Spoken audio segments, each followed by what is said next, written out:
So, it's Friday night, you're bored, laying around, been watching TikTok for the third hour in a row. You are an artist, but you find yourself in that creative rut again. Or maybe you're just tired of drawing and drawing and drawing. Yet, you still have that spark in you to create something, to make something. You know your work is great. You have a huge catalog of awesome artwork that you've already worked on, but they're just sitting there.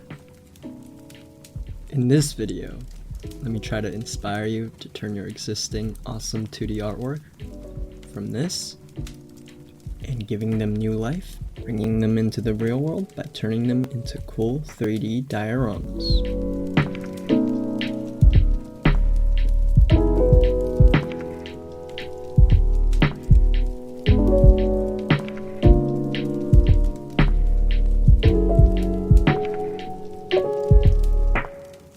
Now, I know this idea isn't new or anything.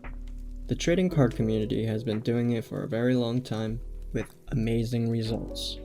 And there are even paper crafts that basically accomplish the same thing. I always found those little projects really cool, and I thought, why not do it with my own artwork? It should work, right? It shouldn't be that difficult, right? If you're still interested, let's begin. First things first, let's go over some materials.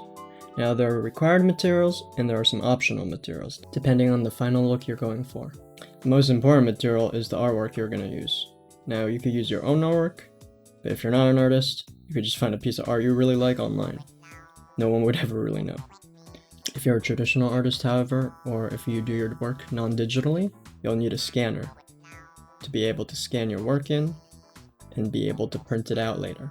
The other required materials are a computer with a photo editing program to plan out your artwork, printer, and paper. Now I recommend heavier stock paper to make your life a little easier, and avoid thin paper like printer paper since they require a lot more to stack and layer. Although you could do this with any paper, with enough creativity and engineering, you can make any paper work to your final desired result. Next, you'll need something to cut with. Scissors for bigger cuts, an X-Acto for more precise and detailed cuts. Just be very careful with the X-Acto and do your best not to hurt yourself. Unlike me, it wasn't fun. And lastly, some sort of glue. Most glues will do, but I use super glue. Just be careful with the super glue. It's the most dangerous of all glues. Try not to get it in your hair or on your eyelids. Okay, on to the optional materials. I recommend a cutting mat to protect what you're cutting on, a ruler to cut straight lines, some colored markers to add a nice finish to the edges once you cut your work out, and I highly recommend some protective gloves to protect your prints from your Cheeto dust fingers, and you could always sell those gloves later on after you've worked in them on your OnlyFans. And if you really want some protective varnish or coating to make sure your hard work is preserved for eons. From here, any other materials are just to spice up your final piece even more. If you have all these things, great, you're good to go. But if you're extra like me, I have a few more for you. Also, everything that I mentioned and recommend, I will link in the description below, so check it out for your convenience. Now, for my project, I opted in for a holographic look to my final piece. So I had to purchase some holographic backing. I chose Pokemon cards because they had some pretty cool holographic designs, and I've been just on a bender watching these Pokemon pack openings. I had to go with the jumbo cards too because I wanted my final piece to be bigger than a trading card, although the smaller cards have way cooler holographic designs. Like, I really wanted to get the Yu-Gi-Oh! Secret Rare holos, but they were just too small, so I had to let go of that idea. With this, it required some additional work. I had to scrub off all the ink on these cards to get to the good stuff. So I did some research online and found out that I need to use 100% pure acetone to remove the ink. Definitely be wearing those protective gloves if you're doing this also, because this stuff will dry your skin like nothing else. And now just go to town. Scrub and scrub and scrub. The ink they use on these jumbo cards are very stubborn, so if you're doing this too, just hang in there. Also, when you're scrubbing, you just want to be careful not to get acetone into the side of the cards. If it does, it will ruin the edges. And you definitely want to use a paper towel like I did in this video to soak up some of that excess acetone. And after 1,000 years of scrubbing, you should end up with some nice holographic backing and some noodly arms. And then for my project, I needed to figure out how to get my artwork onto the holographic backing. I didn't want to print straight onto the holographic backing in case I ruin anything, and I heard the ink takes forever to dry that way.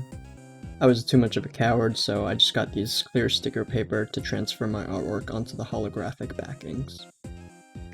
And one more thing, if you're planning to use varnish or some kind of finish on your final piece, be careful because the varnish will leave a fogginess onto the clear sticker paper and then your holographic look won't show through.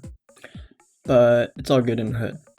I did want to preserve my work somehow, so I did some additional research and I purchased this Shadowbox Frame. It's basically perfect for what I want to use it for. It has a lot of depth, so whatever elevation I decide to choose to make my artwork, it will fit. Your piece will have some dimension, so it won't fit an average picture frame. Now that's everything for the materials that I used, and now we're ready to move on to the next step. Now that we got our materials figured out, we need a plan. We need to figure out how we want your artwork to be layered or assembled as the final look. If you're a digital artist, this should be familiar to you as you work with layers all the time. I recommend on a piece of paper just to plan it out and draw everything out. It doesn't need to look beautiful or neat. The goal here is just to get organized and a way for you to better visualize what pieces you'll need. But the idea of this is just to figure out what areas you want it to be elevated and look three-dimensional. And remember, the layering could be as complicated or simple as you want. You could have 100 pieces or you could have 3 pieces. This is the fun part. So plan out whatever you want your final piece to look like. So for example, my piece, I have the background, the figure, the chest piece, an arm piece, and then the shoulder. Meteors, text. And then voila, you should have something three-dimensional. Just start your piece off with the background and start figuring out everything else from there. If you want a particular thing to be more elevated, just stack the same piece in that area over and over. Lastly, just make sure everything fits, nothing's overlapping, and you're good to go. Once you've figured everything out, in your photo editing program, you want to cut everything out from your original art piece, lay everything out in a new document, include some maybe spare pieces that you think you might need, and then print it.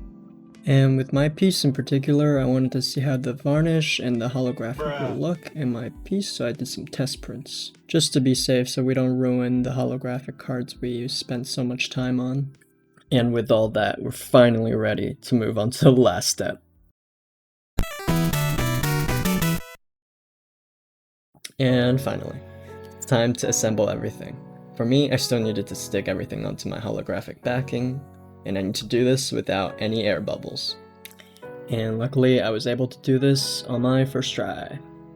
Now, on to the cutting. This is probably the most tedious and longest part of the entire project. Just take your time, relax, and try to get into a meditative state of mind with this step. And remember, it's okay if you miscut or mess up any of your pieces while cutting. You could always print more. Once you have all your pieces cut out, stack them up, see if everything's going according to your plan, and if they are, you're on your way. You're almost there. This is also a great time to polish your edges with color markers or refine any of your existing cuts. Finally, glue the pieces together and assemble them onto your background. You still don't want to rush through this step because once it's glued, there's no turning back. So just make sure everything is where you want them to be. Another reason why you don't want to rush this step is you don't want to accidentally get glue onto your fingers and then touch the print and ruin your hard work. But again, don't worry, just print more if you need to. And if you did all the steps and took your time and had fun, you should end up with something precious, something amazing, and something to be proud of. And now look, it's your artwork. It's 3D, and it's something you could hold and view in a new way. Wow. Amazing.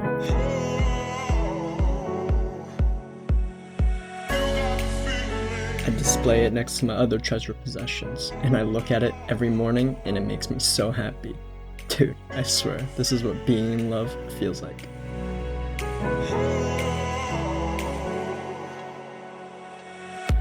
This project was honestly so fun, and it got me out of the creative rut I was in.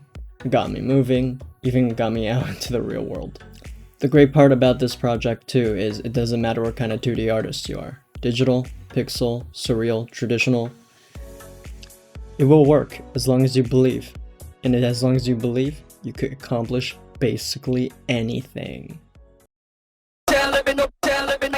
I'm starting to learn that sometimes in art you have to try different mediums to reignite your love for your work, to make work, and to get you moving again. At the end of the day, art is art. And I hope this video just encouraged you to go out and turn your art into something more, something beyond. Because I know I'm always looking for ways to push my art to its limits. And if you're inspired enough, try this project with your own work. IMO, worth it. I know there was a lot of information, and I'm still trying to figure out this YouTube thing out. So if you have any questions, or if you want to share your work, join our Discord, or leave them in the comments below. I'll try my best to get to them. Thanks for taking the time. Till next time, take care.